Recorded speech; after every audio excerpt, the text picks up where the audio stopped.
სკოლის დაწყებას თავისი მინუსები აქვს. მართა ეს შამოა. სამწუხაროდ ვერა, მეცადინეობს. უკვე 8 საათია მართა გაიღვიძეთ, ორი დაგაგვიანდება სკოლაში. მანნა, შეიძლება YouTube ვიდეოს უყურო. კი, რა თქმა უნდა, ოღონდ 6 წუთი გაქვს დაძინებამდე. მაგრამ ეს თქვი დადებით მხარეებზე, მაგალითად არ დადეგბიდან სკოლამდე საყიდლებზე წასვლა. თან მანნა მოინიშნე, რომ აუცილებლად 1 და 5 სექტემბრის ჩათვლით უნდა წავიდეთ. თუ ხარ მოსწავლე და გაქვს TBC-ის მოსწავლის ბარათი, 40%-იანი кэшბექია პარტნიორ ობიექტებთან.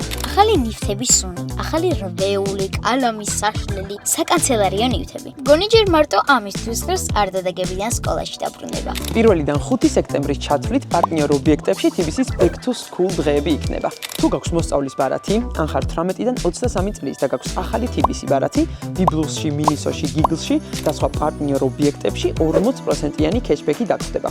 მაქსიმუმ 150 ლარი დაგიბრუნდება. 6-7 სექტემბერს კი დამატებით სტუდენტებისთვის კიდევ იქნება შეთავაზება სხვა ობიექტებში. ამიტომ თვალი ადევნეთ TBC-ის გვერდს.